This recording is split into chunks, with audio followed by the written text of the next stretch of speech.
Hello everyone. दोस्तों, UP triple SC के द्वारा 2026 में जो भी एग्ज़ाम कंडक्ट कराए जाने वाले हैं आगे, जो भी वो हर एक एग्ज़ाम के लिए अपना सिलेबस निकाल रहा है, उसी में एक आप सेक्शन देखेंगे जो कि है इतिहास से संबंधित। ओके, तो इतिहास से अगर आप देखेंगे तो यूपी ट्रिपल एससी जो भी एग्ज़ाम कंडक्ट कराएगा अपने हर एक सिलेबस में वो मेंशन कर रखा है। और जो इतिहास से अगर देखेंगे आप, तो उसमें से आपको 5 सवाल पूछने की बात कर रहा है। ओके, यानी वो अपने सिलेबस में ये मेंशन कर रखा है कि मैं इतिहास से 5 सवाल पूछूंगा, हिस्ट्री से बेसिकली। और हिस्ट्री से अगर आप देखेंगे तो वो 5 सवाल पूछने की बात कर रहा है और 5 ही नंबर का होगा। ओके, तो 5 सवाल पूछेगा और 5 नंबर का होगा। तो इतिहास में अगर आप देखेंगे तो बेसिकली इसको 3 पार्ट में डिवाइड किया जाता है। एक तो आपका हो जाएगा प्राचीन इतिहास, दूसरा हो जाएगा मध्यकालीन इतिहास, तीसरा हो जाएगा आधुनिक इतिहास। तो जो प्राचीन इतिहास वाला सेक्शन है उनमें जितना भी यूपी ट्रिपल एससी अभी तक पीवाईक्यूज पूछा है अलग अलग अपने एग्ज़ामों में, उस पीवाईक्यूज को मैंने सॉल्व करा दिया है। मध्यकालीन इतिहास के जो पीवाईक्यूज हैं उसे मैं अभी होल्ड पे रख दिया हूँ, इसलिए रखा हूँ। उसका रीज़न ये है कि ये सबसे ज़्यादा अगर आप एग्ज़ाम में देखेंगे ना तो आधुनिक इतिहास से आपको सवाल देखने को मिलेगा। यही रीज़न है कि प्राचीन इतिहास के ख़त्म होने के बाद मैं सीधे आधुनिक इतिहास के टॉपिक पे आ गया हूँ। बेसिकली इनके जितने चैप्टर हैं मैं पहले उनको कवर कर लूँगा, फिर वापस मैं मध्यकालीन पे मूव करूँगा। ओके, तो बेसिकली इसी सेक्शन में अगर आप देखेंगे तो आज मैं एक नए चैप्टर के सवालों को लेके आया हूँ और बेसिकली उस चैप्टर का नाम है 1857 का विद्रोह। ओके, आज के चैप्टर का नाम है जो कि पीवाईक्यू से संबंधित है, तो 1857 का विद्रोह।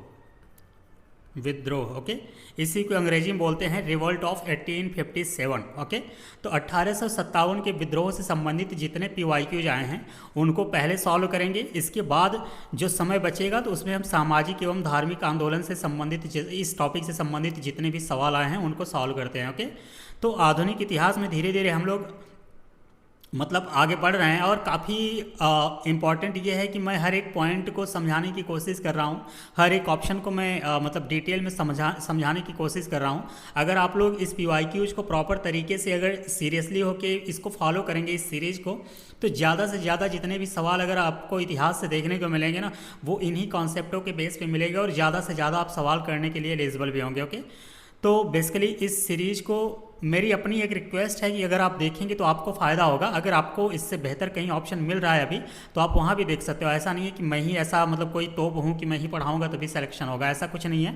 जहाँ आपको बेहतर समझ में आए आप वहाँ पे मतलब जाके पढ़ाई कीजिए। अगर मेरे द्वारा समझाने का जो तरीका है वो अगर आपको बेहतर लगता है तो आप इसको देखिए, इससे हमसे भी बेहतर कोई बता रहा है तो आप उधर जा सकते हैं। ओके, तो बिना किसी देरी के आज हम लोग इस टॉपिक के जो पीवाईक्यूज हैं उनको सॉल्व करने की कोशिश करते हैं। ओके, तो आज के लेक्चर का जो पहला सवाल है वो क्या कह रहा है थोड़ा सा हम लोग देख लेते हैं। पहला सवाल कह रहा है कि 1857 के विद्रोह के दौरान निम्नलिखित ऐतिहासिक व्यक्तित्वों सूची 1 में दिया गया है और उनकी भूमिकाएं सूची 2 में दिया गया है, उनसे मिलान करने की बात कर रहा है। तो बेसिकली ये सवाल जो है वो दो मतलब पॉइंट पे बेस्ड है। पहला तो ये है कि उस पर्टिकुलर मतलब जो हिस्टोरिकल पर्सनालिटी है उनकी बात सेक्शन मतलब सूची 1 में दे रखा है और उनका रोल क्या था 1857 के विद्रोह में वो सूची में 2 में दे रखा है। तो एक एक करके हम लोग देखते हैं कि किनका क्या रोल था। पहला मतलब पहले वाले में अगर आप देखेंगे तो वो बात कर रहा है नाना साहब का। ओके, तो नाना साहब के बारे में अगर देखा जाए तो नाना साहब जो हैं वो कानपुर में विद्रोह का नेतृत्व किया था। नाना साहब की अगर बात किया जाए तो बेसिकली इन्होंने कानपुर में नेतृत्व का विद्रोह का नेतृत्व किया था। ओके, कानपुर में ये पॉइंट आप ध्यान रखिएगा। एक चार्ट बेसिकली मैं अभी आपको प्रोवाइड करा देता हूँ, वो चार्ट इससे उस पे बेस्ड होगा कि कौन से स्थान पे किसका मतलब नेतृत्व किस पर्सनालिटी ने नेतृत्व किया था। ओके, किसका 1857 के विद्रोह का। तो नाना साहब की अगर बात किया जाए तो इन्होंने कानपुर से विद्रोह का नेतृत्व किया था, यानी इसमें अगर देखेंगे तो आप पहले पॉइंट को आप मैच कराने के लायक होंगे, यानी कानपुर में विद्रोह का नेतृत्व किया था।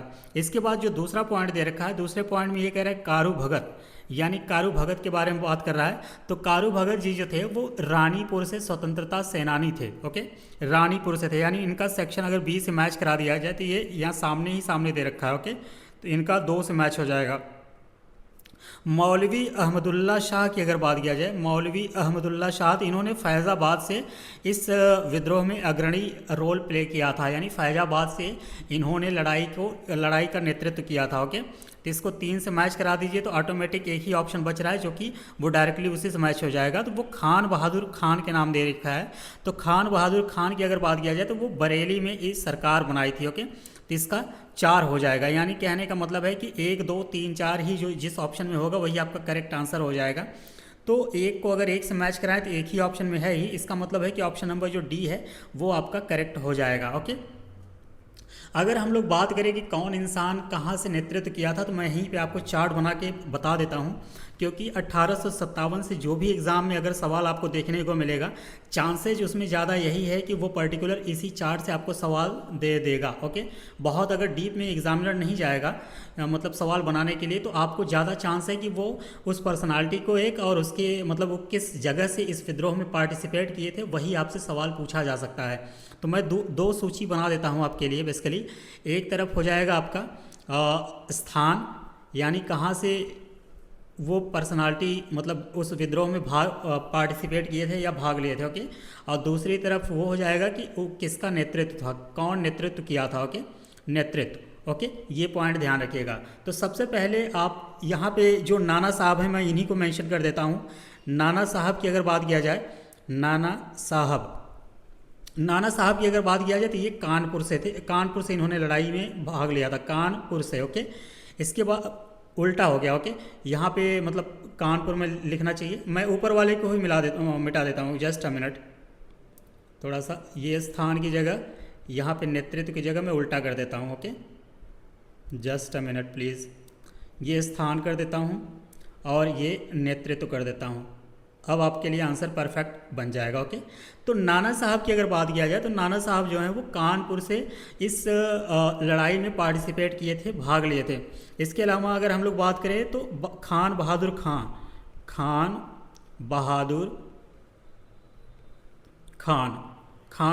खान की अगर बात किया जाए तो ये बरेली से लड़े थे। ओके, ये पॉइंट भी आप ध्यान रखिएगा।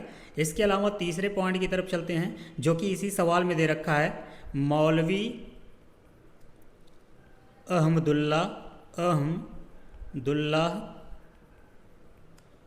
शाह। मौलवी अहमदुल्लाह शाह की अगर बात किया जाए तो इन्होंने फैजाबाद से लड़ाई किया था, फैजाबाद से नेतृत्व किया था, फैजाबाद से। ओके, इसलिए मैं ये इनका यहाँ पे नाम वापस मेंशन कर रहा हूँ कि इन्हीं के नाम से एक मिलता जुलता और नाम है, मैं वहीं पे मेंशन कर दे रहा हूँ आपको।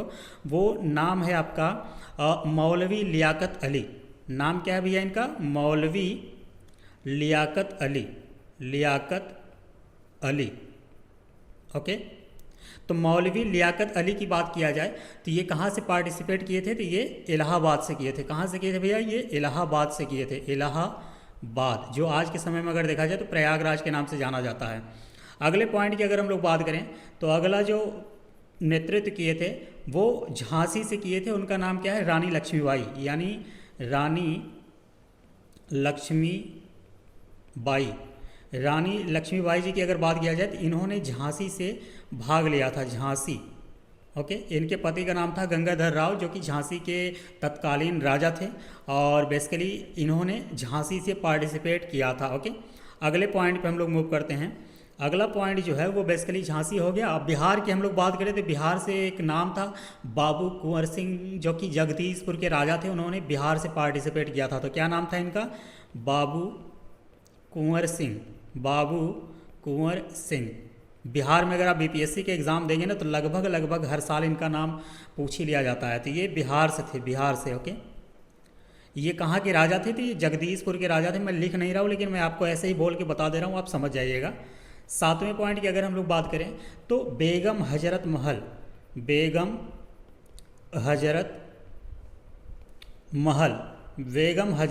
महल की अगर बात किया जाए तो इन्होंने लखनऊ से पार्टिसिपेट किया था।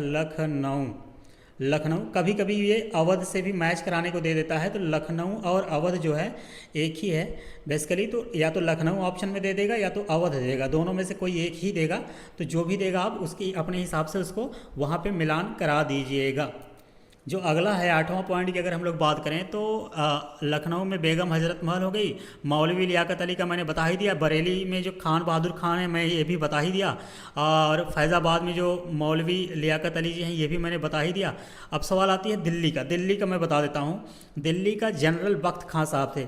General general just a minute, general, उल्टा ही कर रहा हूँ मैं, जनरल जनरल बख्त खां।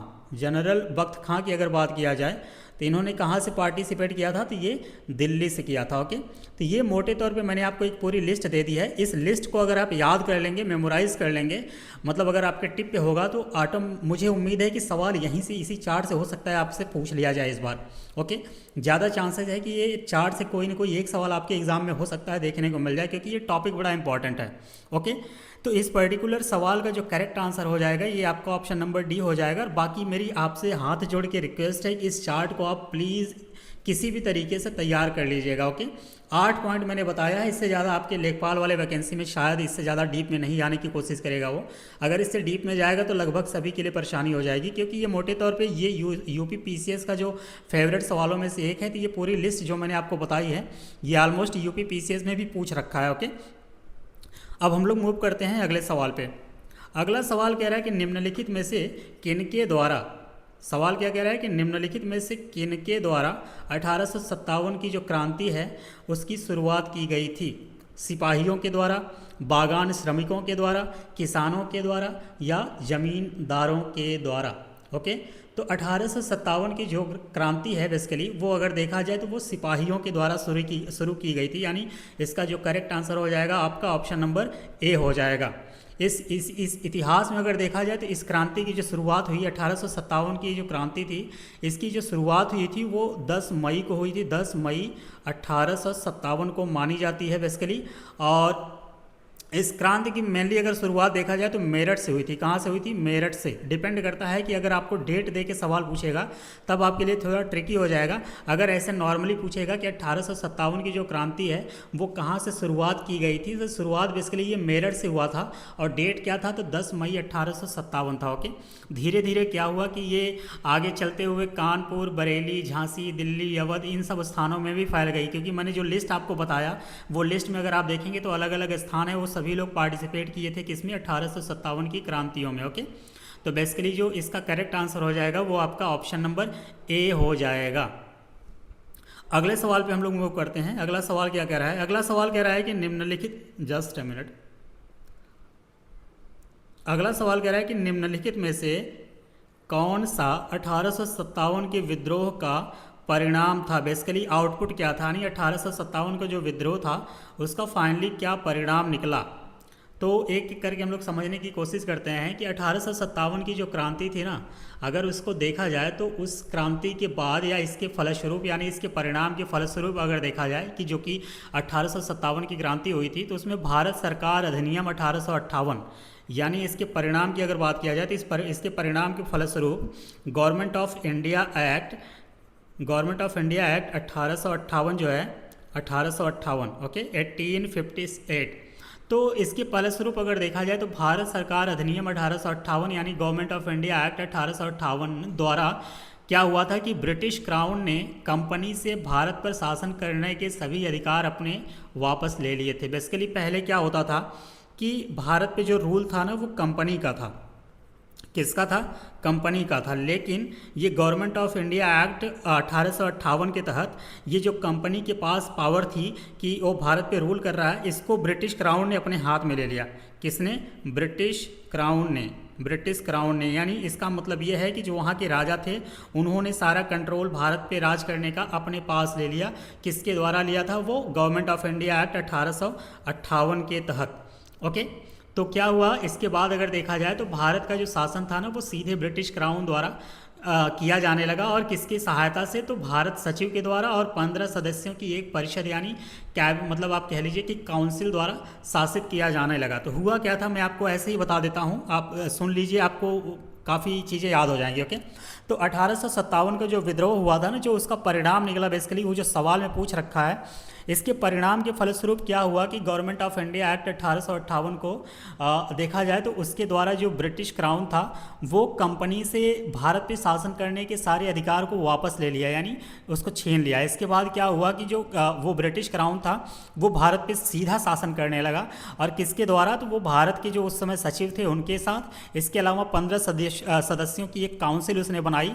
इन्हीं सभी लोगों ने मिलकर भारत पे आगे जो है कि आप कह लीजिए कि शासन करने का काम आगे बढ़ाया। ओके, जो ये काउंसिल थी बेसिकली ये एडवाइजरी नेचर की थी, यानी सिर्फ ये सलाह देती थी, ऐसा कुछ नहीं था कि इसके पास कोई पावर थी।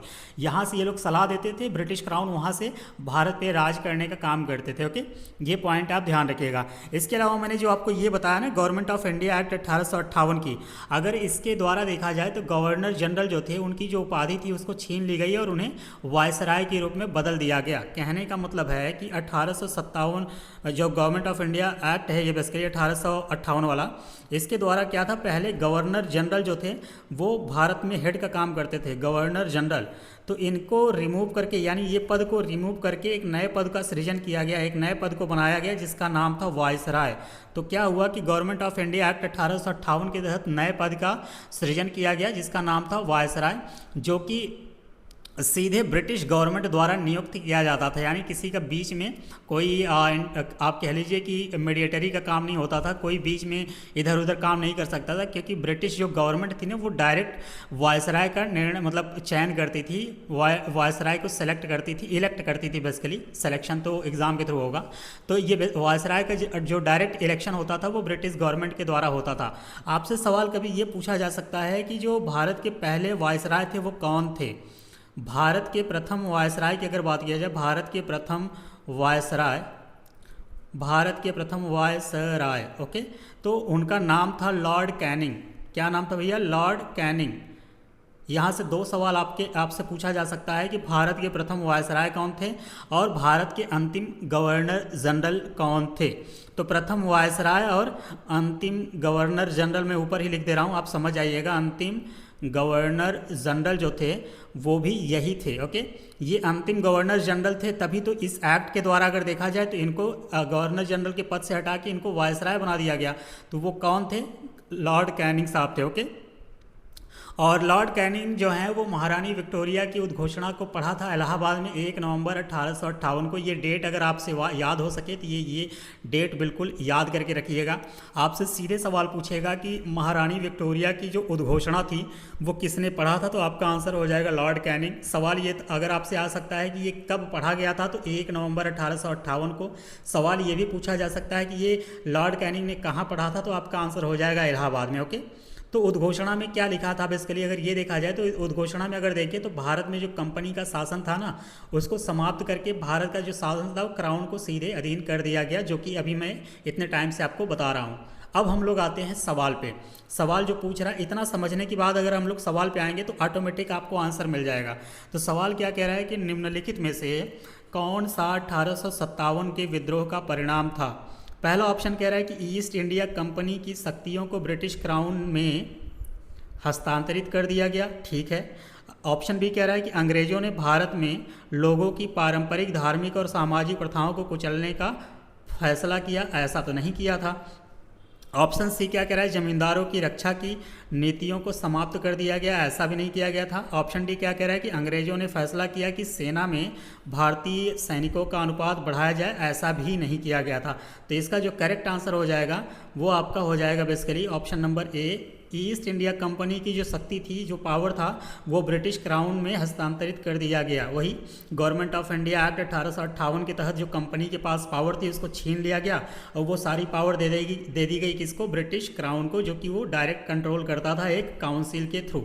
ओके, काउंसिल में कौन कौन थे? 15 सदस्य होते थे और एक वहाँ के भारत के सचिव हुआ करते थे। ओके, तो उम्मीद करते हैं जो भी मैंने आपको पॉइंट बताया वो पॉइंट आपके कॉन्सेप्चुअल पॉइंट आप समझ पा रहे होंगे। ओके, तो इसका जो करेक्ट आंसर हो जाएगा वो आपका ऑप्शन नंबर ए हो जाएगा। अगले सवाल पे हम लोग मूव करते हैं। अगला सवाल कह रहा है स्टूडेंट कि कानपुर में 1857 के विद्रोह का नेतृत्व किसने किया था? ओके, अभी जो मैंने लिस्ट दी थी उसी लिस्ट में से ये सवाल पूछ लिया है। पहला कह रहा है बहादुर शाह, ऑप्शन बी कह रहा है नाना साहब, ऑप्शन सी कह रहा है शाह मल, ऑप्शन डी कह रहा है मौलवी अहमदुल्ला शाह। ओके, तो एक एक करके देख लेते हैं। बहादुर शाह की अगर बात किया जाए तो यहाँ पे नहीं है, कानपुर से तो नहीं थे वो, तो कानपुर का अगर स्पेसिफिक पूछा है तो कानपुर के बारे में हम लोग डायरेक्ट चलते हैं। इसका जो करेक्ट आंसर हो जाएगा वो नाना साहब हो जाएगा। नाना साहब की अगर बात किया जाए तो नाना साहब ने यहाँ पे रूल किया था। ओके, और जस्ट अ मिनट, हाँ, नाना साहब की अगर बात किया जाए ना तो नाना साहब की ओर से लड़ने के लिए जो मुख्य जिम्मेदारी दी गई थी, बेसिकली इन्होंने तो पार्टिसिपेट किया था, इनके अलावा इन्हीं के एक सपोर्टिव थे, बेसिकली इनको साइड से वो भी रोल प्ले कर रहे थे।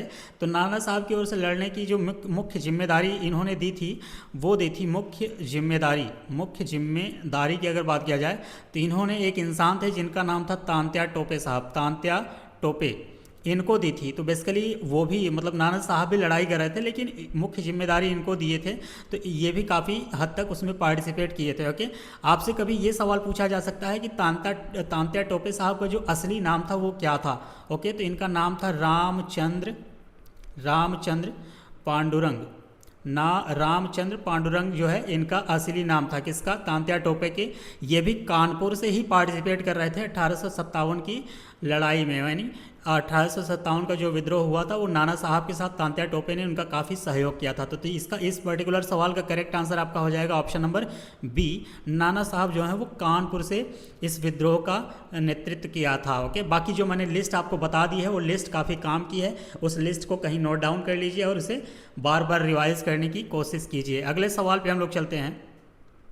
अगला सवाल कह रहा है कि ये क्या हो रहा है आज यार। अगला सवाल कह रहा है कि जब मंगल पांडे विद्रोही हो गए, सवाल को समझने की कोशिश कीजिएगा।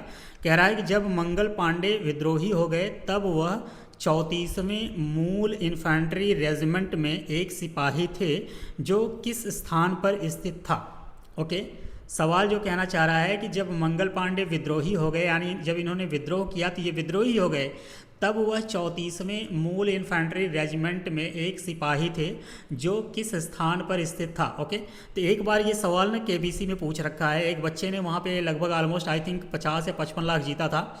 लास्ट में अगर उसका वो 1 करोड़ वाला सवाल यही था कि जो मंगल पांडे जिस रेजिमेंट से आते थे वो कौन से नंबर का था? तो 31, 32, 33, 34 उसमें था। वो बच्चा तो नहीं बता पाया, बट ये था कि वो अच्छा खासा विनर बना, मतलब बहुत अच्छा वो था, अच्छा खेला था बंदा। तो वो इसका अगर देखा जाए तो वो जो करेक्ट आंसर होता ना, तो 34वें इन्फेंट्री रेजिमेंट से वो बिलोंग करते थे। कौन? मंगल पांडे जी। ओके, और ये बेसिकली इसी रेजिमेंट में एक सिपाही थे और इन्होंने अगर देखा जाए तो विद्रोह कर दिया था और विद्रोह को काफ़ी मतलब क्रूअल्टी, ये जो वहाँ के मतलब सार्जेंट साहब थे उनको गोली मार दिया था इन्होंने। तो ये बेसिकली कहाँ पे स्थित है और ये जहाँ मतलब 34वां जो मूल इन्फेंट्री रेजिमेंट है वो किस स्थान पे स्थित है? तो ये इसका जो करेक्ट आंसर हो जाएगा आपका बैरकपुर हो जाएगा, बैरकपुर में। ओके, बैरकपुर से ये बिलोंग करते थे। बैरकपुर में अगर आज की बात किया जाए कि ये कहाँ पे बिलोंग करता है तो ये पश्चिम बंगाल में यानी वेस्ट बंगाल में स्थित है। ओके, ये पॉइंट ध्यान रखिएगा। और बैरकपुर की जो घटना हुई थी, यानी जब ये सार्जेंट को गोली मारे थे तो कब मारे थे, यानी जब ये घटना हुई थी तो वो हुई थी 29 मार्च, ईयर आपका वही सेम रहेगा 1857, यानी 29 मार्च 1857 को जो उस रेजिमेंट का जो सार्जेंट था ना उसको इन्होंने गोली मार दिया था बेसिकली, और ये बैरकपुर में स्थित थे। ओके, ये पॉइंट आप ध्यान रखिएगा। एक पॉइंट आपसे ये भी पूछा जा सकता है कि मंगल पांडे को फांसी कब दी गई थी, यानी किस डेट को दी गई थी? तो 29 मार्च 1857 को इन्होंने गोली मारी थी और 8 अप्रैल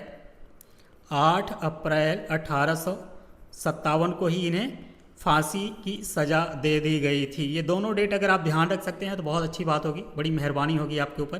तो ये जो है आप कह लीजिए कि बैरकपुर में ये घटना कब घटी थी? तो 29 मार्च 1857 को, और मंगल पांडे को इसी घटना की वजह से फांसी दे दी गई थी 8 अप्रैल 1857 को। ओके, तो इसका जो करेक्ट आंसर हो जाएगा आपका हो जाएगा ऑप्शन नंबर सी।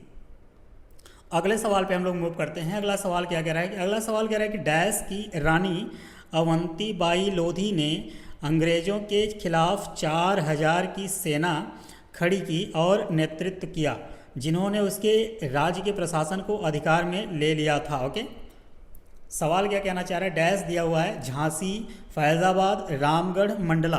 तो सवाल पूछ रहा है कि इन चारों ऑप्शन में से वो कहाँ की रानी अवंतीबाई लोधी थी जिन्होंने बेसिकली अंग्रेज़ों के खिलाफ 4000 की सेना खड़ी की और नेतृत्व किया, जिन्होंने उसके राज्य के प्रशासन को अधिकार में ले लिया था। तो रानी अवंतीबाई लोधी जो हैं वो अगर देखा जाए तो रामगढ़ की रानी थी। ओके, ये कहाँ की रानी थी? तो ये करेक्ट आंसर हो जाएगा आपका ऑप्शन नंबर ए, मतलब माफ़ कीजिएगा, option number C, Ramgarh. Ramgarh की ये रानी थी। कौन? रानी अवंतीबाई लोधी।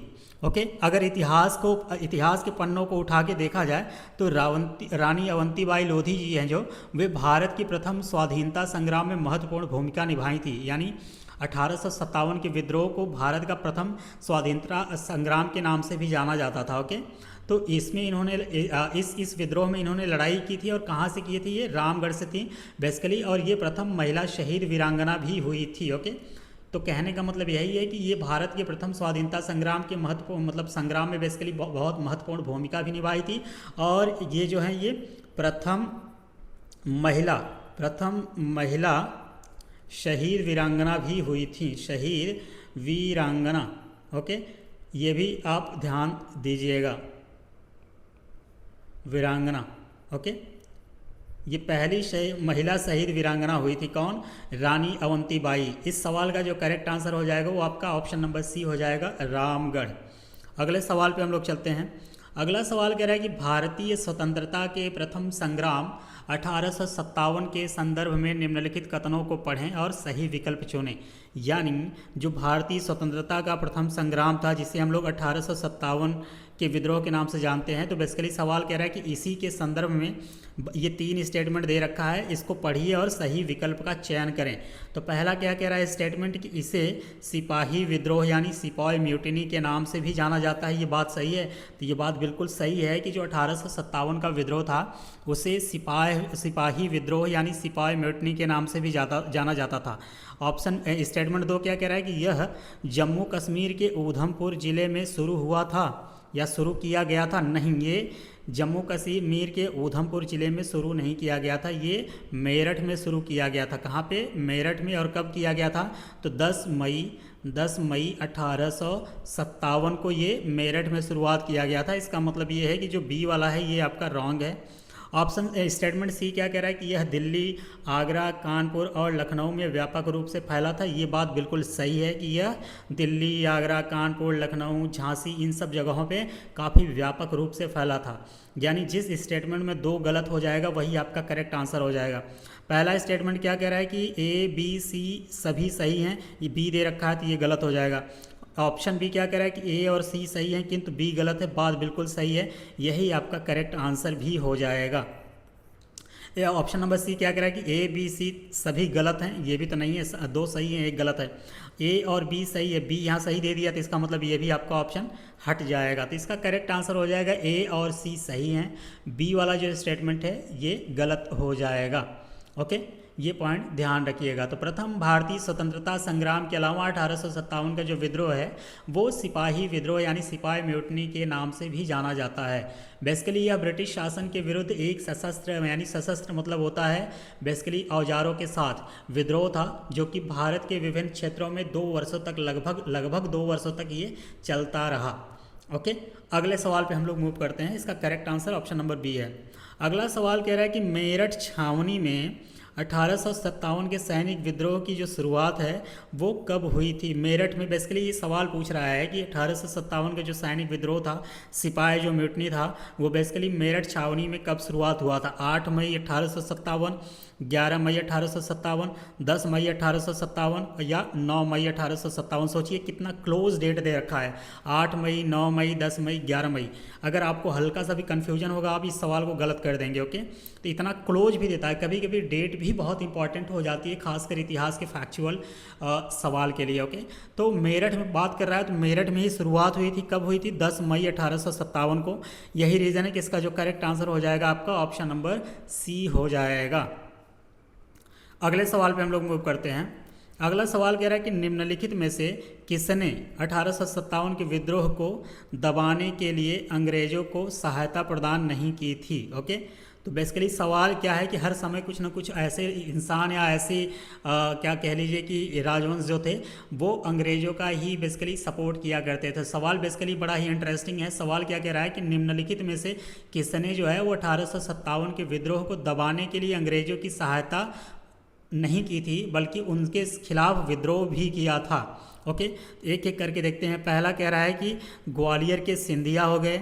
ऑप्शन बी कह रहा है कि अवध की बेगम हज़रत महल हो गई। ऑप्शन सी कह रहा है हैदराबाद के निज़ाम हो गए। ऑप्शन डी कह रहा है भोपाल के सिकंदर बेगम हो गए। ओके, तो अभी मैंने आपको बताया कि लखनऊ से यानी अवध से अगर देखा जाए तो बेगम हज़रत महल जी जो हैं उन्होंने इस विद्रोह का नेतृत्व किया था। इसका मतलब ये होगा कि उन्होंने अंग्रेज़ों की सहायता नहीं की होगी तभी तो विद्रोह किया था ना। तो यही रीज़न है कि इसका जो करेक्ट आंसर हो जाएगा ऑप्शन नंबर बी हो जाएगा कि बेगम हज़रत महल जो हैं वो अंग्रेज़ों की सहायता नहीं की थी। ओके, ये पॉइंट आप ध्यान रखिएगा। तो किन किन लोगों ने सहायता की थी मैं आपको अलग से बता ही देता हूँ क्योंकि ये भी आपके लिए इंपॉर्टेंट हो जाता है। कभी कभी ये सवाल पूछ लिया जाता है। ओके, एक एक करके देखते हैं किन किन लोगों ने अगर देखा जाए तो बेसिकली अंग्रेज़ों की सहायता की थी। तो मैं हेडिंग क्या डाल रहा हूँ ऐसे ही आपको बता दे रहा हूँ, आप समझते जाइएगा। ओके, इस विद्रोह को कुचलने के लिए अंग्रेज़ों की सहायता की। कौन कौन थे भैया, थोड़ा सा नाम एक लिस्ट आपको बना दे रहा हूँ, आप लिस्ट को ध्यान दीजिएगा। मैं थोड़ा सा और ऊपर करने की कोशिश करूँ, ठीक है। पहले की अगर बात किया जाए तो ग्वालियर के सिंधिया साहब थे। ग्वालियर के सिंधिया जो हैं वो भी बेसिकली अंग्रेज़ों का ही सपोर्ट किए थे। इसके अलावा अगर हम लोग बात करें इंदौर के जो होलकर साहब थे, इंदौर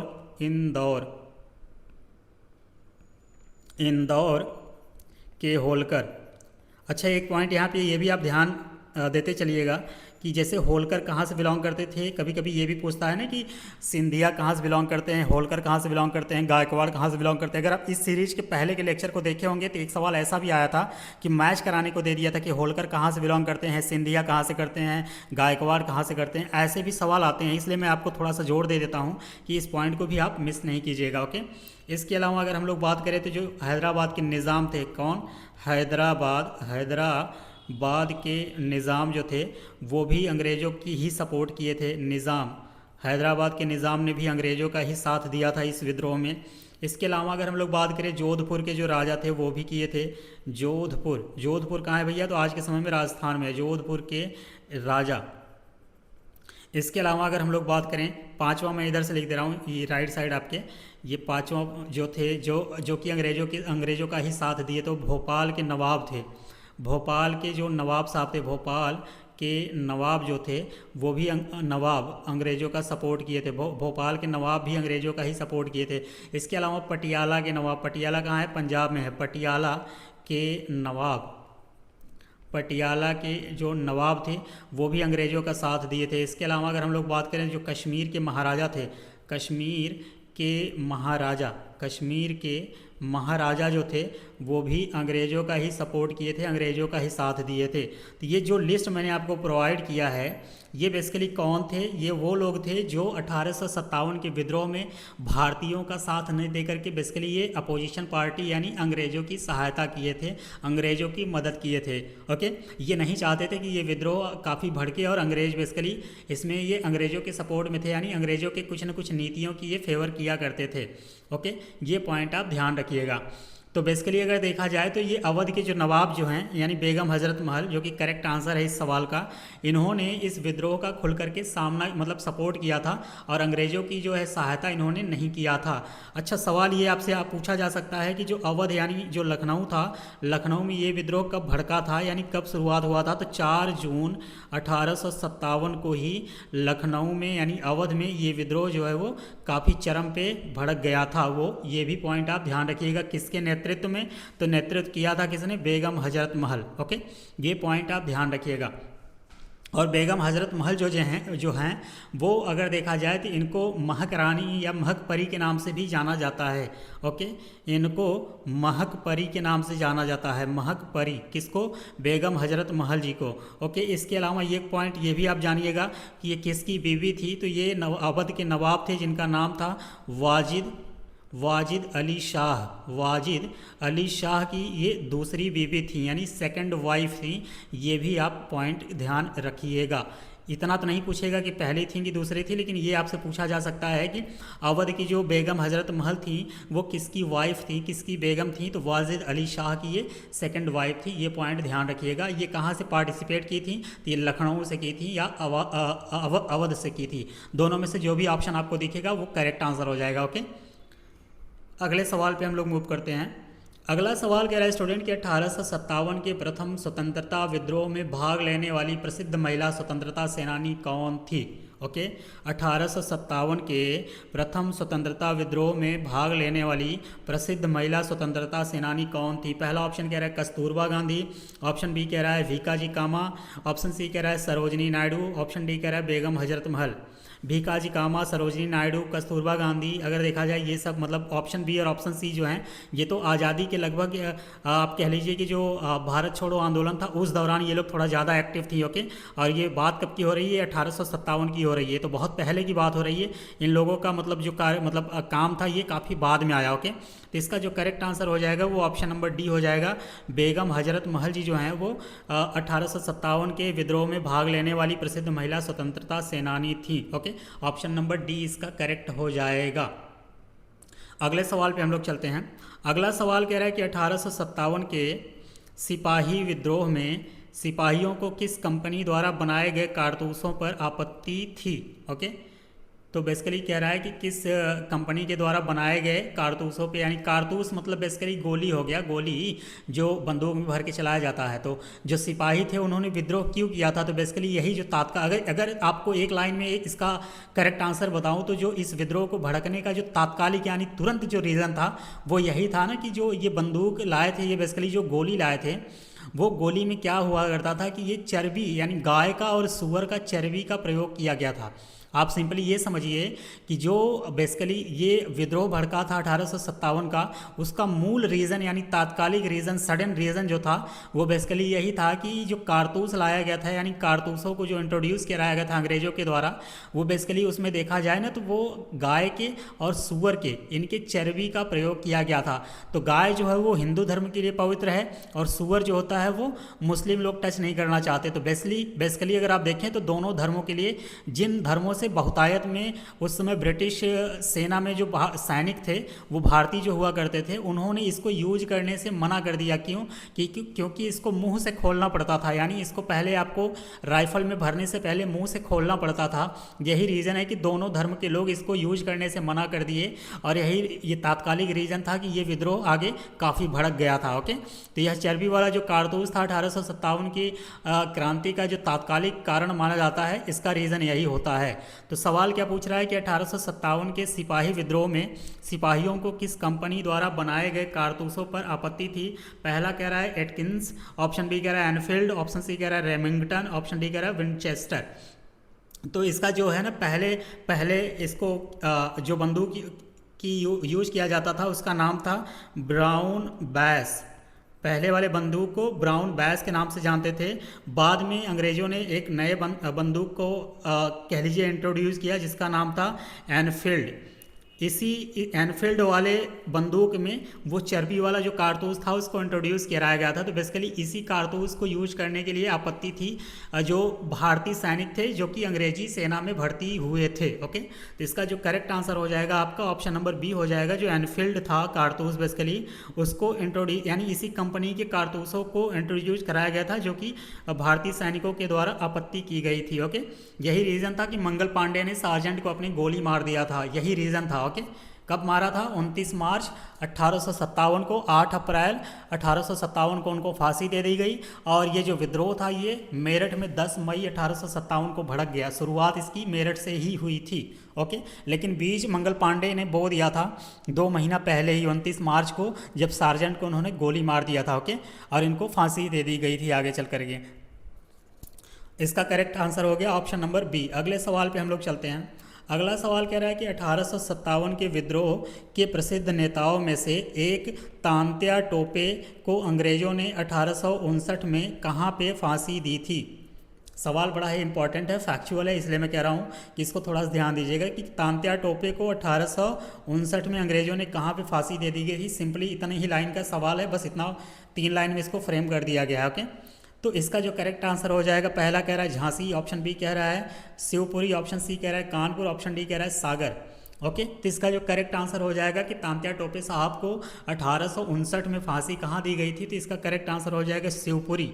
शिवपुरी कहाँ है भैया, तो ये मध्य प्रदेश में है, ये एमपी में है। ओके, कहाँ पे है, एमपी में। तो तांत्या टोपे जो कि अगर देखा जाए जिनका ओरिजिनल नाम था, यानी इनका असली नाम था, तांत्या टोपे जी का जो असली नाम था वो था आपका आत्माराम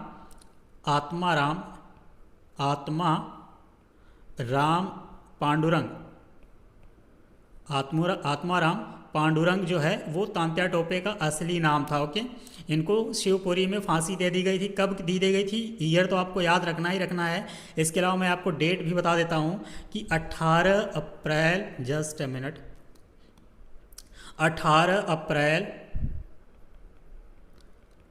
1859 को इनको शिवपुरी में, यानी जो कि मध्य प्रदेश में पड़ता है, इसी दिन फांसी दे दी गई थी। किसको, तांत्या टोपे साहब को। ओके, जिनका नाम था आत्माराम पांडुरंग। अगले सवाल पे चलते हैं। अगला सवाल कह रहा है कि सिपाही विद्रोह किस वर्ष हुआ था। सिपाही विद्रोह, सिपाही म्यूटनी कह लीजिए या भारत का पहला स्वतंत्रता आंदोलन कह लीजिए, ये क्या हुआ, कब हुआ था, तो 1920 में हुआ था, या 1857 में हुआ था, 1935 में हुआ था, या 1842 में हुआ था। तो इसका करेक्ट आंसर हो जाएगा 1857 में हुआ था। ओके, अगले सवाल पे हम लोग चलते हैं। अगला सवाल जो आ गया है स्टूडेंट ना, अब ये दूसरे टॉपिक से आ रहा है, और इस टॉपिक का नाम है basically social and religious movement, यानी सामाजिक एवं धार्मिक आंदोलन। ये भी आपके एग्जाम के लिए बहुत ही इंपॉर्टेंट टॉपिक है। 1857 वाला जितना इंपॉर्टेंट था उतना ही इंपॉर्टेंट यहाँ भी है, क्योंकि ये टॉपिक से भी आपको काफ़ी सवाल देखने को मिलेगा। ओके, तो इस टॉपिक को भी आप लोगों को बिल्कुल मिस नहीं करना है। तो इस टॉपिक के पहले सवाल को हम लोग थोड़ा देखते हैं कि क्या कहना चाह रहा है। सवाल कह रहा है कि शिकागो में धर्म संसद का आयोजन किस वर्ष हुआ। तो बेसिकली शिकागो कहाँ है, तो ये अमेरिका में है। कहाँ पे है भैया, ये अमेरिका में है।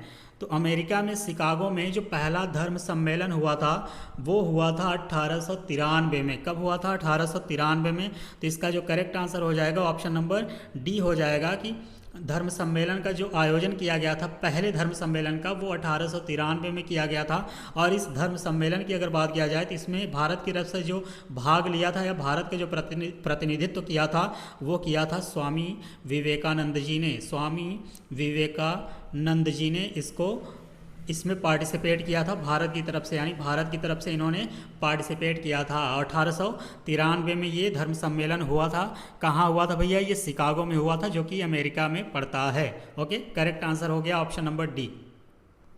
अगले सवाल पे हम लोग चलते हैं।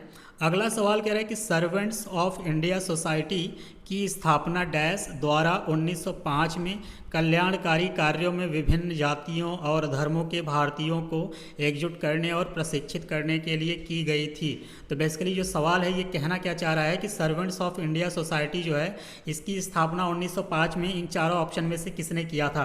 पहला ऑप्शन आपका कह रहा है राजा राम मोहन राय, ऑप्शन बी कह रहा है लाला लाजपत राय, ऑप्शन सी कह रहा है CR दास, ऑप्शन डी कह रहा है गोपाल कृष्ण गोखले। तो सर्वेंट्स ऑफ इंडिया के बारे में थोड़ा पहले हम लोग समझ लेते हैं कि है क्या ये के। तो सर्वेंट्स ऑफ इंडिया बेसिकली अगर देखा जाए तो ये कल्याणकारी कार्यों में विभिन्न जातियों और धर्मों के भारतीयों को एकजुट करने और प्रशिक्षित करने के लिए की गई थी। तो बेसिकली इसी सवाल में इस पॉइंट को दे रखा है।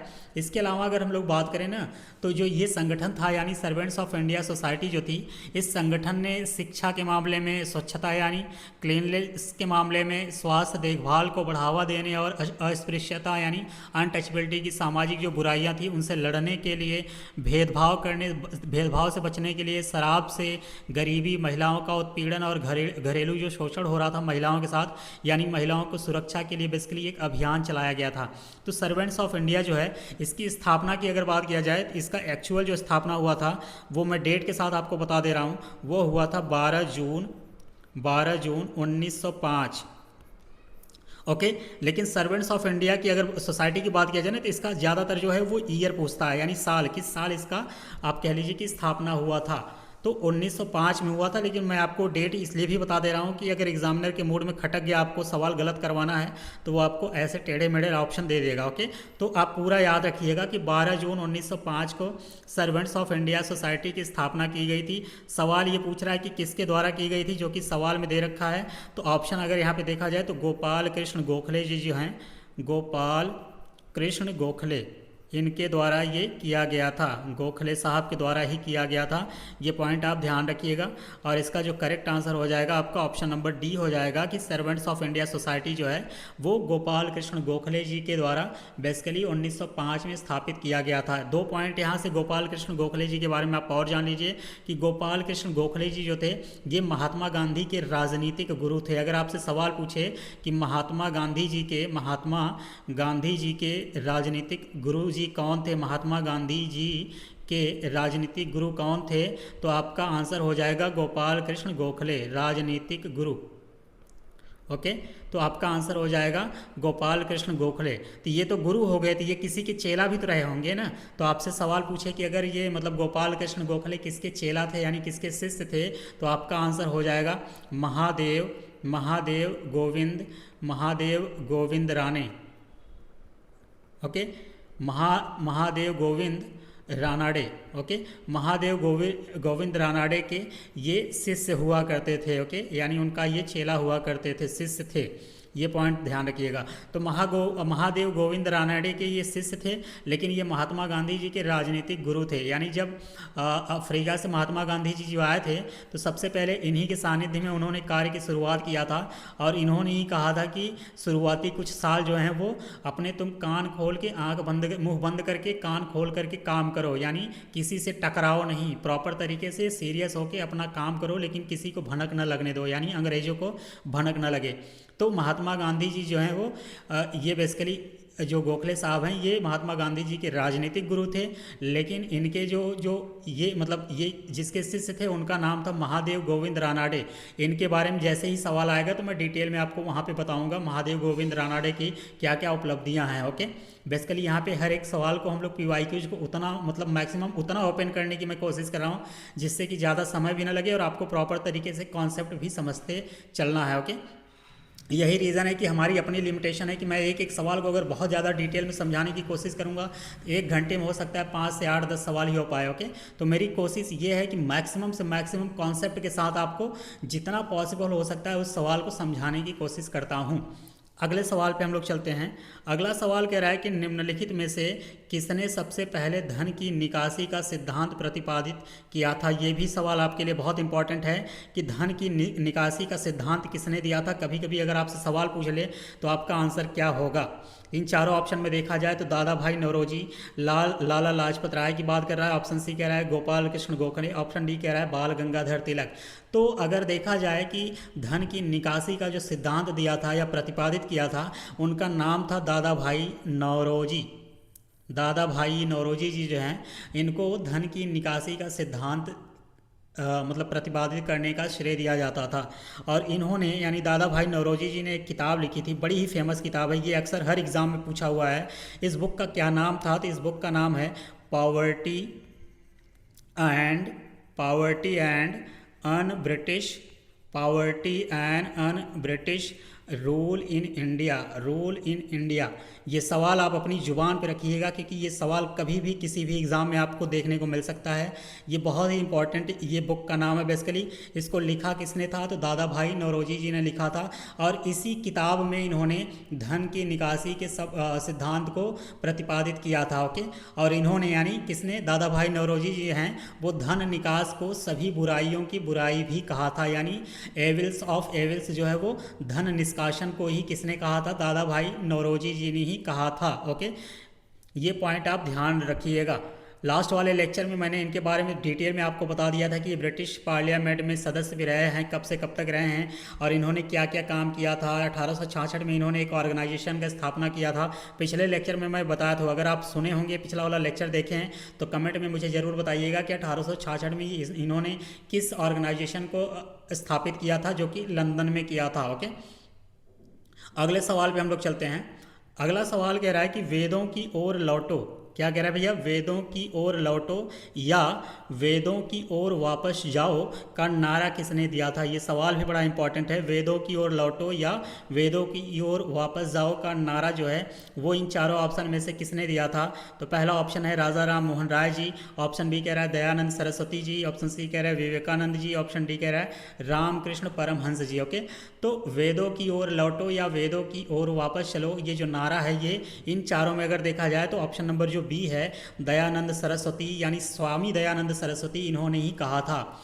स्वामी दयानंद सरस्वती जो हैं वो हिंदू समर्थक थे, बेसिकली एक आप कह लीजिए कि हिंदू समाज सुधारक थे ये, और इन्होंने ही कहा था कि वेदों की ओर लौटो या वेदों की ओर वापस चलो, इसका नारा जो दिया था इन्होंने दिया था।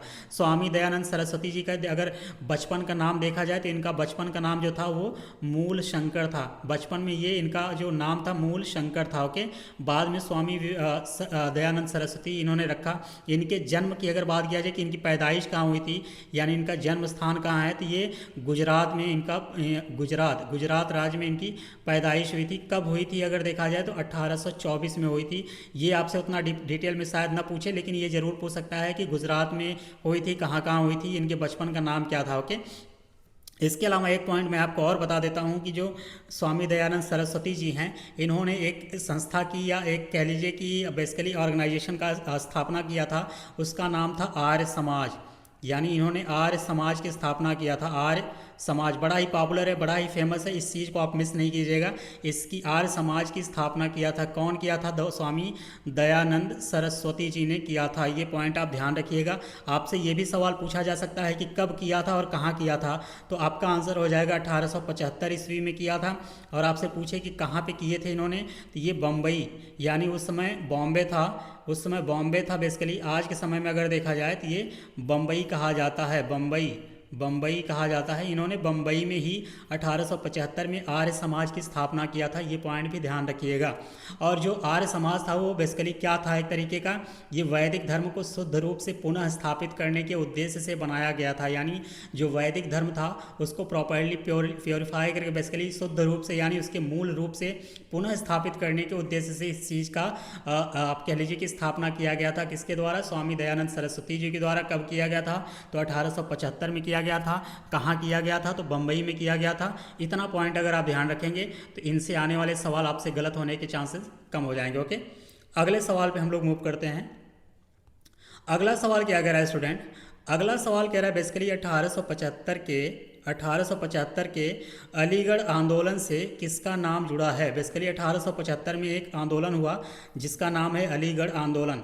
सवाल पूछ रहा है कि इस आंदोलन से इन चारों ऑप्शन में किसका नाम जुड़ा है? पहला ऑप्शन कह रहा है मोहम्मद अली जिन्ना, ऑप्शन बी कह रहा है दादा भाई नौरोजी, ऑप्शन सी कह रहा है हकीम अजमल खान, ऑप्शन डी कह रहा है सर सैयद अहमद खान। अगर इस सवाल को देखा जाए तो इसका जो करेक्ट आंसर हो जाएगा वो आपका हो जाएगा option number D, sir Syed Ahmad Khan ji जो हैं वो अलीगढ़ आंदोलन से जुड़े हुए थे, इनका नाम जुड़ा हुआ था। सर सैयद अहमद खान की अगर बात किया जाए तो इनका जो लाइफ साइकिल मतलब लाइफ वो था स्पैन, वो था 1817 से लेकर के 1898 ईस्वी तक। इतना डिटेल में तो आपसे ये पॉइंट नहीं पूछेगा, मैं आपकी जानकारी के लिए बता दिया कि इनकी पैदाइश हुई थी 1817 में हुई थी। अब सर सैयद अहमद खान जी के बारे में थोड़ा सा एक्स्ट्रा हम लोग जान लेते हैं कि ये बेसिकली देखा जाए ना तो मुसलमानों के सबसे प्रमुख समाज सुधारकों में से एक थे अपने समय में। यानी जब ये इनका कार्यकाल चल रहा था, बेसिकली कार्यकाल इन द सेंस है कि 1817 से 1898 में यानी 1850 के आसपास जो ईयर थे ना, उस समय अगर देखा जाए तो ये मुसलमानों के सबसे प्रमुख समाज सुधारकों में से एक थे। ओके, इसके अलावा अगर बात किया जाए तो ये आधुनिक वैज्ञानिक जो विचार थे उनसे वो काफ़ी प्रभावित थे। इन्होंने एक संस्था का ऑर्गेनाइजेशन आप कह लीजिए कि एक कॉलेज की स्थापना की थी। यानी सर सैयद अहमद खान जी हैं जो इन्होंने एक कॉलेज की स्थापना की थी जिसका नाम है मोहम्मडन एंग्लो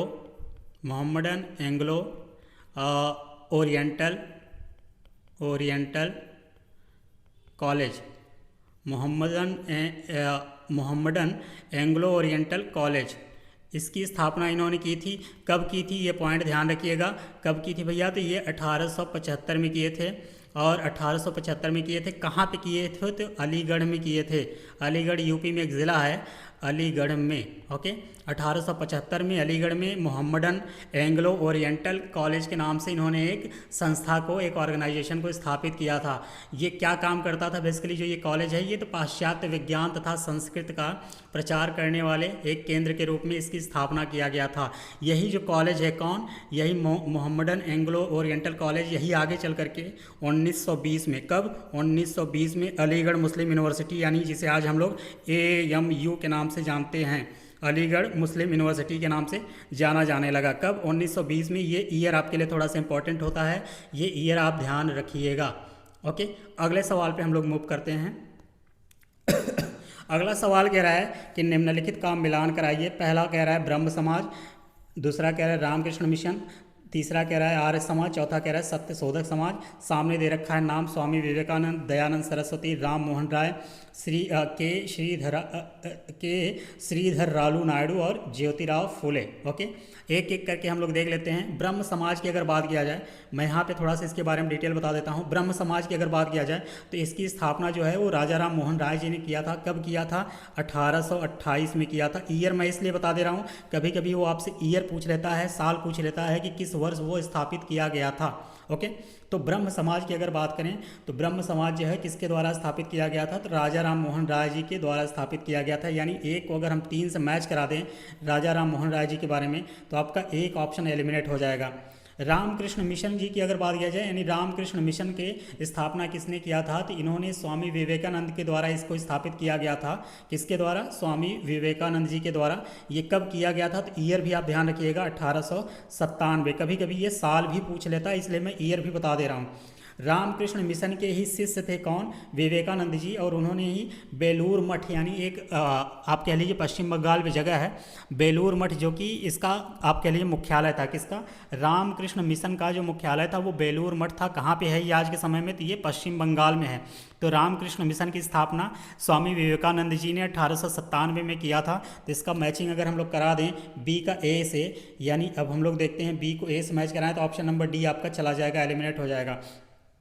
आर्य समाज की अगर हम लोग बात करें तो अभी स्वामी दयानंद सरस्वती जी के बारे में हम लोगों ने पढ़ा कि 1875 में बम्बई में इन्होंने इसकी स्थापना की थी। तो आर्य समाज की स्थापना कब की गई थी, तो ये किया गया था 1875 में, 1875 में। और इस कहाँ पे किया गया था, तो बॉम्बे में किया गया था। उस समय बॉम्बे के नाम से जाना जाता था, यहीं पे इसका मुख्यालय भी था। ओके, तो आर्य समाज स्वामी दयानंद सरस्वती, सी को अगर हम 2 से मैच करा दें तब भी आपका सवाल अभी फंसा हुआ है।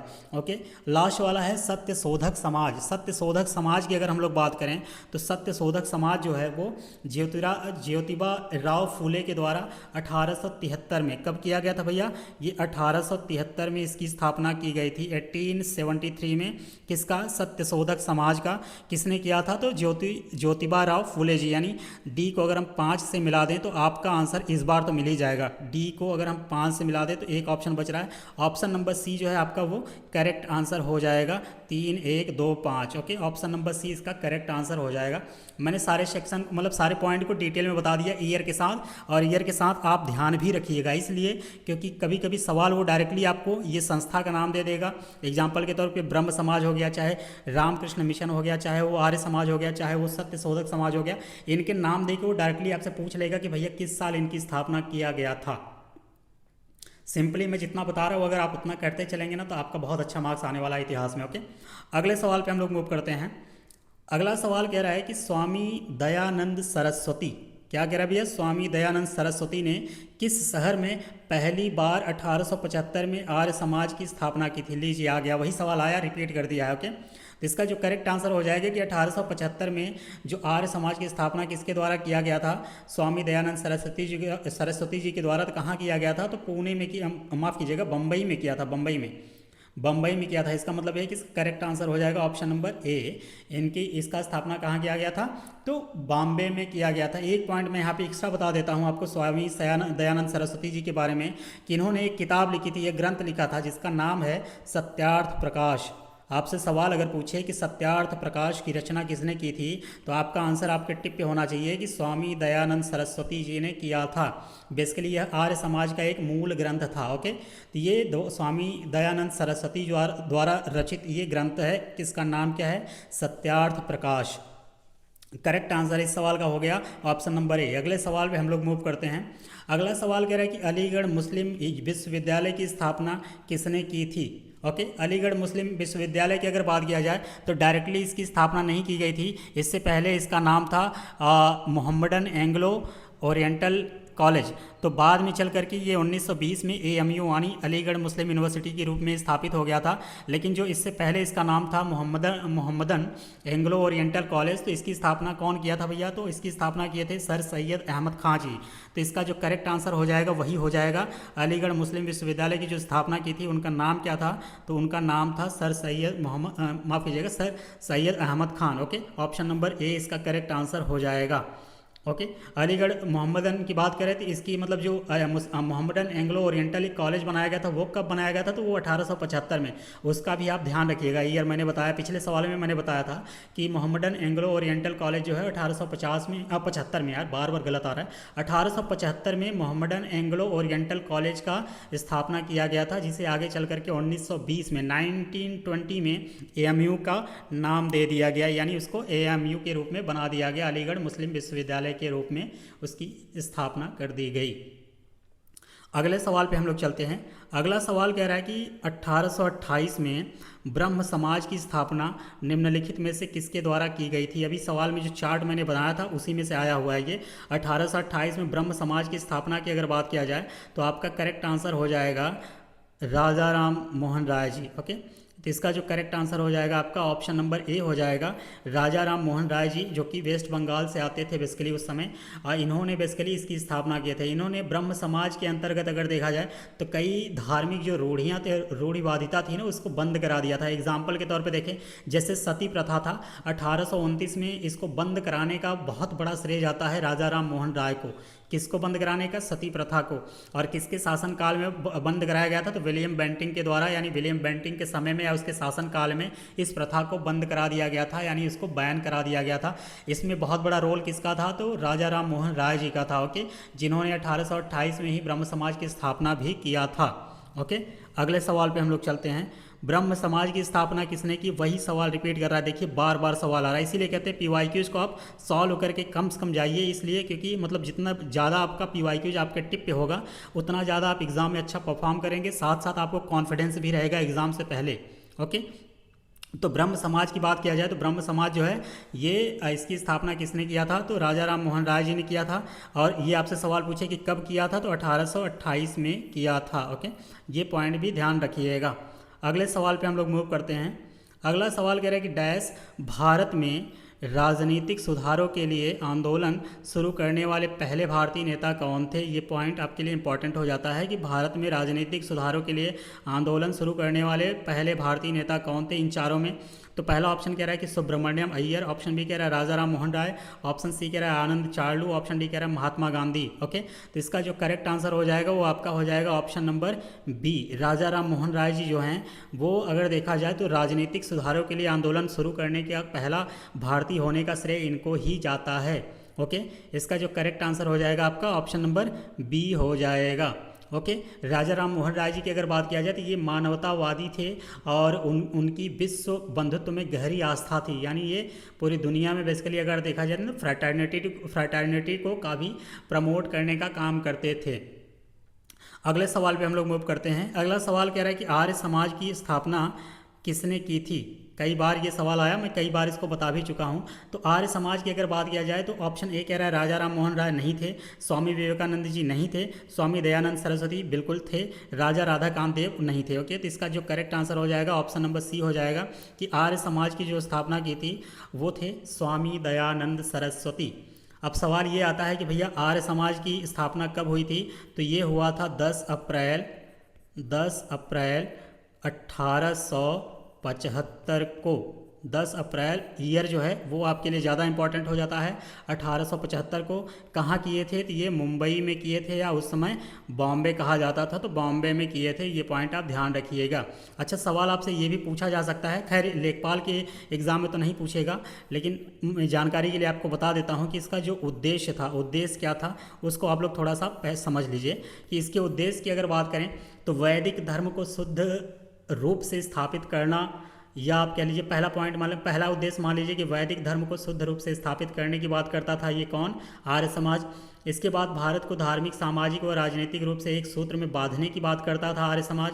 इसके अलावा जो पाश्चात्य प्रभाव थे यानी वेस्टर्न जो इफेक्ट थे, यानी जो पश्चिमी यूरोपियन जो इफेक्ट थे उसको समाप्त करने की बात करता था कौन, आर्य समाज। ओके, बेसिकली ये देसीकरण की बात करता था, यानी वेस्टर्न अगर जो कल्चर है उसको अगर आप अवॉइड कर रहे हो इसका मतलब है कि अपना स्वदेशी अपनाने की कोशिश कर रहे हो। तो बेसिकली आर्य समाज की ये उद्देश्य थे। ओके, स्थापना कब हुआ था, 10 अप्रैल 1875 को। अगले सवाल पे हम लोग मूव करते हैं। अगला सवाल कह रहा है कि रामकृष्ण मिशन का मुख्यालय कहाँ है। रामकृष्ण मिशन के बारे में कितना डिटेल में हम लोगों ने समझा अभी। रामकृष्ण मिशन की अगर बात किया जाए तो इसकी स्थापना कब हुई थी, पहले इसको डिटेल में समझ लेते हैं। इसकी स्थापना की अगर बात किया जाए कि रामकृष्ण मिशन की स्थापना कब हुई थी, तो आंसर हो जाएगा 1 मई 1897 को रामकृष्ण मिशन की स्थापना हुई थी। ओके, किसके द्वारा हुई थी, तो स्वामी विवेकानंद जी के द्वारा, स्वामी विवेकानंद जी के द्वारा, विवेकानंद जी के द्वारा। ओके, ये इसके स्थापक थे, किसके, रामकृष्ण मिशन के, क्योंकि रामकृष्ण परमहंस के ही शिष्य थे और उन्हीं के नाम पे रामकृष्ण मिशन की इन्होंने स्थापना की थी 1897 में। कहाँ पे की थी, ये वेस्ट बंगाल में किए थे। एक जगह था बेलूर मठ, यानी इसका जो हेडक्वार्टर है वो बेलूर मठ है। ये है कहाँ, तो आज के समय में ये पश्चिम बंगाल में है, यानी वेस्ट बंगाल में है। तो इसका करेक्ट आंसर क्या हो जाएगा जो कि सवाल में पूछा है, तो रामकृष्ण मिशन का मुख्यालय कहाँ स्थित है। पहला ऑप्शन कह रहा है मुंबई, ऑप्शन बी कह रहा है चेन्नई, ऑप्शन सी कह रहा है बेलूर मठ, ऑप्शन सी कह रहा है कुंभकोणम। तो इसका करेक्ट आंसर हो जाएगा ऑप्शन सी, बेलूर मठ में रामकृष्ण मिशन का जो है वो मुख्यालय आपको देखने को मिलेगा। अगले सवाल पे हम लोग मूव करते हैं।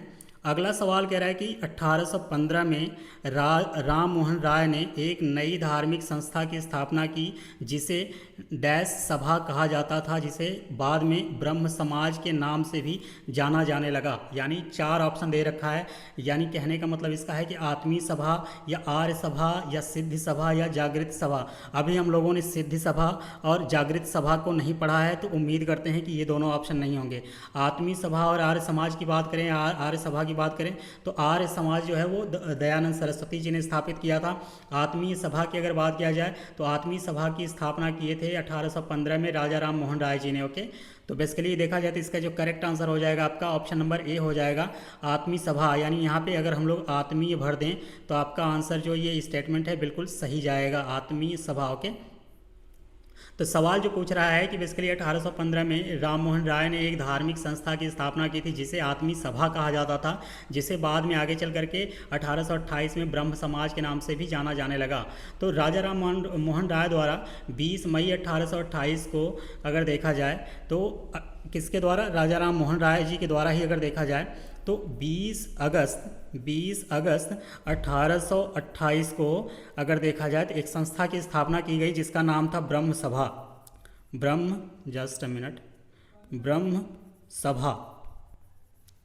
ब्रह्म सभा की बात किया जाए तो इसकी स्थापना की गई थी राजा राम मोहन राय जी के द्वारा। कब, 20 अगस्त 1828 को की गई थी। आगे चल करके यही ब्रह्म समाज के नाम से जाना जाने लगा। पहले ये ब्रह्म सभा के नाम से इन्होंने स्थापना किया था, आगे चल करके यही ब्रह्म समाज के नाम से जाना जाने लगा था। ओके, जो कि सवाल में दे रखा है। ओके, यही है आपका पॉइंट। आत्मीय सभा के बारे में अगर बात किया जाए तो बेसिकली एकेश्वरवाद और धार्मिक चर्चाओं का मंच था। यानी आर्य समाज आत्मीय सभा जो है इसमें जो भी विचारधारा थी वो बेसिकली एकेश्वरवाद पे ही बात करती थी। यानी वो कहती थी कि इस दुनिया में एक ही ब्रह्म है। ओके, यानी भगवान एक ही है। तो ये आपका जो करेक्ट आंसर हो जाएगा इसका ऑप्शन नंबर ए हो जाएगा। आत्मीय सभा जो है 1815 में राम मोहन राय जी द्वारा स्थापित किया गया था। अगले सवाल पे हम लोग मूव करते हैं। अगला सवाल कह रहा है कि स्वामी विवेकानंद द्वारा 1897 में डैश शुद्धि आंदोलन शुरू किया गया था। तत्वबोधनी सभा की स्थापना हुई थी, या रामकृष्ण मिशन की स्थापना हुई थी, या सर्वोदय भूदान शुरू किया गया था। तो इसका जो करेक्ट आंसर हो जाएगा ऑप्शन नंबर सी हो जाएगा, क्योंकि स्वामी विवेकानंद जी ने 1897 में रामकृष्ण मिशन की स्थापना किए थे। ओके, ये पॉइंट आप ध्यान में रखिएगा। अच्छा, कुछ पॉइंट और मैं आपको बता देता हूँ स्वामी विवेकानंद जी से संबंधित। स्वामी विवेकानंद जी का बचपन का नाम या कह लीजिए मूल नाम जो था इनका नरेंद्र नाथ दत्त था। ओके, इनका बचपन का नाम कह लीजिए या मूल नाम जो था स्वामी विवेकानंद जी का, इनका बचपन का नाम या मूल नाम जो है वो नरेंद्र नाथ दत्त था। इनके जन्म की अगर बात किया जाए कि इनकी पैदाइश कब हुई थी, तो 12 जनवरी 1863 को ये कलकत्ता में पैदा हुए थे। कहाँ पे? कलकत्ता में इनकी पैदाइश हुई थी, कलकत्ता। ओके, किसकी? स्वामी विवेकानंद जी की, जिनको नरेंद्र नाथ दत्त के नाम से जाना जाता था। एक सवाल यहाँ से आपको ये भी बनता है कि जो राष्ट्रीय युवा दिवस मनाया जाता है 12 जनवरी को, राष्ट्रीय युवा दिवस यानी नेशनल यूथ डे, राष्ट्रीय युवा दिवस जो है वो 12 जनवरी को मनाया जाता है। तो किसके जन्मदिन के उपलक्ष्य में मनाया जाता है? तो आपका आंसर हो जाएगा स्वामी विवेकानंद के जन्म के उपलक्ष्य में इस 12 जनवरी को राष्ट्रीय युवा दिवस के रूप में मनाया जाता है। स्वामी विवेकानंद जी के बारे में एक दो पॉइंट और जान लीजिए कि इन्होंने 1893 में, कब? 1893 में शिकागो में, यानी जो कि अमेरिका में पड़ता है, शिकागो में एक धर्म गुरु सम्मेलन हुआ था, प्रथम विश्व धर्म सम्मेलन हुआ था, उसमें इन्होंने भाग लिया था। कहाँ पे हुआ था अगर आपसे सवाल पूछे तो अमेरिका में एक जगह है शिकागो, बड़ा ही फेमस है शिकागो, सिगार के लिए बहुत फेमस है। ज्योग्राफी आप पढ़ेंगे तो वहाँ पे ये पॉइंट आपको मिलेगा, अलग अलग जो कंट्री के अलग अलग सिटीज़ हैं वो किन किन चीज़ों के लिए फेमस हैं, तो शिकागो का भी नाम आपके लिए वहाँ पे आएगा। एक ठो आता है जो वहाँ पे वो गैम्बलिंग करते हैं, उसका नाम है क्या बोलते हैं उसको, जिसके लिए बड़ा फेमस है ये, मन में है, दिमाग आ नहीं पा रहा, ये मैं फिर कभी बता दूंगा, वो चीज़ याद नहीं आ पा रही है। तो उसके लिए भी बहुत फेमस है, सिगार के लिए भी बहुत फेमस है। ओके, ये सब जो शिकागो है, यहीं पे 1893 में एक पहला विश्व धर्म सम्मेलन हुआ था, उसमें इन्होंने भारत की तरफ से प्रतिनिधित्व किया था। ओके, एक पॉइंट यहाँ पे ये भी समझिएगा कि पहले इनका नाम नरेंद्र दत्त था, तो इनको स्वामी विवेकानंद किसके द्वारा बुलाया गया या किसके द्वारा इनको नाम को चेंज करने की बात कही गई, तो अमेरिका जाने से पहले, यानी ये जो शिकागो जब जा रहे थे इस सम्मेलन में भाग लेने के लिए, तो महाराजा खेतड़ी थे, क्या नाम था इनका? महाराजा खेतड़ी जी जो हैं, इनके सुझाव पर इन्होंने अपना नाम स्वामी विवेकानंद रखा था। ओके, सवाल अभी तक तो नहीं आया है, लेकिन ये पॉइंट आपके लिए इम्पॉर्टेंट हो सकता है कि आपसे कभी इन फ्यूचर ये सवाल पूछा जा सके कि किसके सुझाव पे नरेंद्र नाथ दत्त ने अपने आप को स्वामी विवेकानंद का नाम रख लिया। तो आपका आंसर हो जाएगा कि महाराजा खेतड़ी। ये कब रखा गया था? ये अमेरिका जाने से पहले रखा गया था। ओके, सवाल ये भी आता है कभी कभी कि स्वामी विवेकानंद जो हैं, इनके भाषण सुन के अमेरिकी एक पत्रकार था जिसका नाम था कि न्यूयॉर्क हेराल्ड, नाम क्या था उस पत्र का, मतलब पत्र का, यानी उस न्यूज़पेपर का, उसका नाम था न्यूयॉर्क हेराल्ड। ओके, ये एक मैगजीन थी बेसिकली, और ये एक न्यूज़पेपर आप कह लीजिए, न्यूज़पेपर कह लीजिए, क्योंकि ये एक बेसिकली ये अमेरिकी अखबार था। तो न्यूयॉर्क हेराल्ड में लिखा गया था, जब इन्होंने ये भाषण दिया था 1893 में इस विश्व धर्म सम्मेलन में, तो उसने लिखा था कि निश्चित रूप से विश्व धर्म सम्मेलन का जो सर्वप्रमुख व्यक्ति हैं वो स्वामी विवेकानंद जी थे। ओके, इतना पॉइंट मैंने आपको बताया, इतने पॉइंट आप ध्यान रखिएगा। इसका correct answer option number C हो जाएगा। अगले सवाल पे हम लोग मूव करते हैं। क्या सवाल क्या कहना चाह रहे हैं? डैश में विश्व धर्म सम्मेलन 1893 में स्वामी विवेकानंद ने हिंदू धर्म के बारे में विस्तार से बताया। तो कहने का मतलब है कि वो सवाल ये कहना चाह रहा है कि विश्व धर्म सम्मेलन जो कि 1893 में हुआ था, जिसमें स्वामी विवेकानंद ने हिंदू धर्म के बारे में बताया, वो कहाँ पर हुआ था? पहला ऑप्शन कह रहा है न्यूयॉर्क, ऑप्शन बी कह रहा है शिकागो, ऑप्शन सी कह रहा है वाशिंगटन DC जो कि आज की अमेरिका की राजधानी है, ऑप्शन डी कह रहा है लॉस एंजलिस। तो इसका जो करेक्ट आंसर हो जाएगा आपका वो हो जाएगा शिकागो। शिकागो में ये धर्म सम्मेलन हुआ था। कौन सा? 1893 वाला विश्व धर्म सम्मेलन, जिसमें विवेकानंद जी ने पार्टिसिपेट किया था। तो इसका जो करेक्ट आंसर हो जाएगा वो हो जाएगा ऑप्शन नंबर बी। अगले सवाल पे हम लोग चलते हैं। अगला सवाल क्या कहना चाह रहा है भैया कि 1805 में, यानी 1805 में राजा राम मोहन राय, कौन?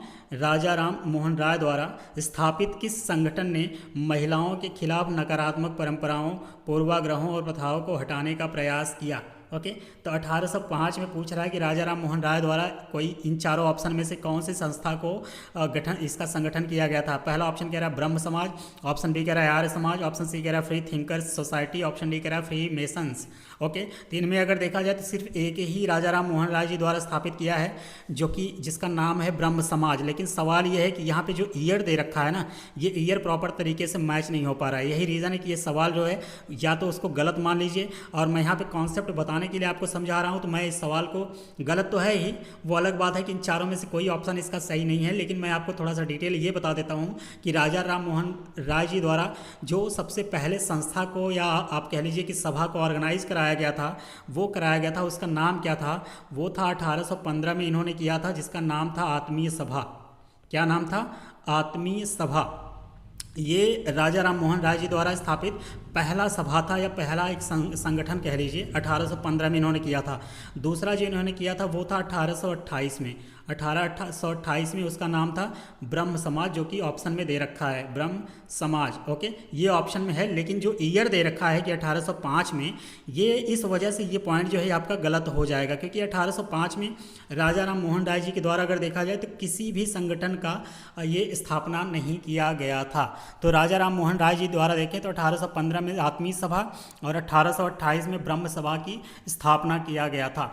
आर्य समाज की अगर बात करें, जो कि ऑप्शन नंबर बी में दे रखा है, आर्य समाज की बात करें तो ये 1875 में स्वामी विवेकानंद जी द्वारा, माफ़ कीजिएगा, स्वामी दयानंद सरस्वती जी द्वारा ये बम्बई में इसकी स्थापना की गई थी 1875 में। किसकी? आर्य समाज की।